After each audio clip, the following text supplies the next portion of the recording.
aujourd'hui, regardons dans les situations fonctionnelles les relations.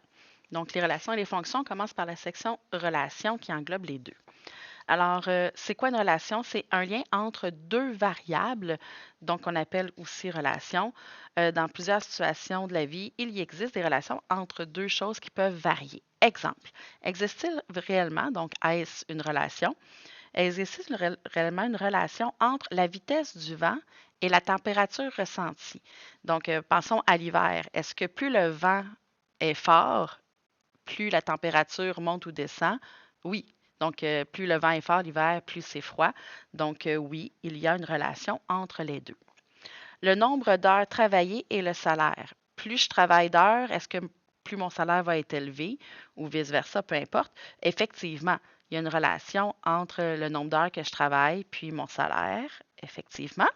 Y a-t-il une relation entre le nombre de mots dans un texte et la couleur du crayon? Que j'écrive en rouge, en vert, en noir, ça ne changera pas le nombre de textes dans mon mot, donc non.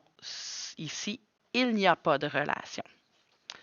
Euh, Maintenant, dans les relations, il y a toujours une variable dépendante et une variable indépendante. Il faut être capable de les identifier. Et ça, euh, c'est logique, c'est en regardant, en se posant la question, laquelle des deux variables dépend de l'autre. Okay? Dans une relation entre deux variables, la variation de la variable indépendante donc, entraîne la variation de la variable dépendante. En d'autres mots, et c'est ce que je préfère, la variable dépendante dépend de la variable indépendante. Donc, c'est la variable dépendante qui réagit à l'autre. Allons voir nos trois exemples ici pour voir si nous sommes capables d'identifier quelle variable est dépendante de l'autre. Ici, on a déjà identifié quelles sont les deux variables qui sont mises en relation. Nous considérons la consommation électrique et la température à l'extérieur pour les habitations chauffées à l'électricité, évidemment.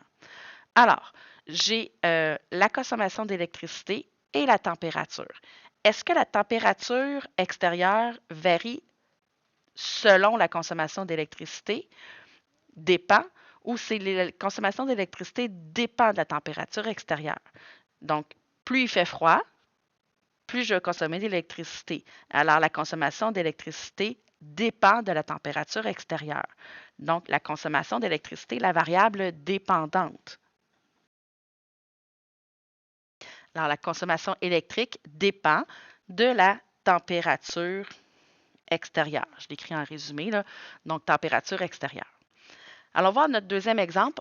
Identifions tout d'abord les deux relations, les deux variables qu'on a mis en relation. Nous considérons la relation entre le nombre d'heures travaillées d'une personne et son salaire. Est-ce que c'est le nombre d'heures qui dépend du salaire ou c'est le salaire de la personne dépend du nombre d'heures qu'elle travaille? Le salaire dépend du nombre d'heures qu'elle travaille. Alors, le salaire sera la variable dépendante et la variable indépendante, c'est le nombre d'heures travaillées. Considérons maintenant dans le troisième exemple la relation entre le coût d'un forfait cellulaire et la quantité de données comprises. Alors, on sait que plus je prends de données, plus ça va me coûter cher. Alors, qu'est-ce qui dépend? Est-ce que le prix, excusez, c'est pas juste forfait, là, c'est le coût d'un forfait. Est-ce que le coût dépend de la quantité de gigs, de quantité de données comprises, ou les données dépendent du coût? Donc, le coût est donné en fonction du nombre de données comprises. Donc, la variable dépendante, celle qui dépend, c'est le coût du forfait, dépend du nombre de données comprises dans le forfait. Alors, c'est sûr qu'il faut vraiment se poser la question et je dirais vraiment, c'est laquelle dépend de l'autre. Je sais qu'on commence toujours par nommer absolument l'indépendante, mais ce qui est plus facile à trouver, c'est la variable dépendante en se posant la question, laquelle dépend de quelle. Et il faut bien les identifier. Ici, on les avait déjà mis en gras, mais prenez le temps d'identifier c'est quoi et de vous poser la question lequel dépend de l'autre.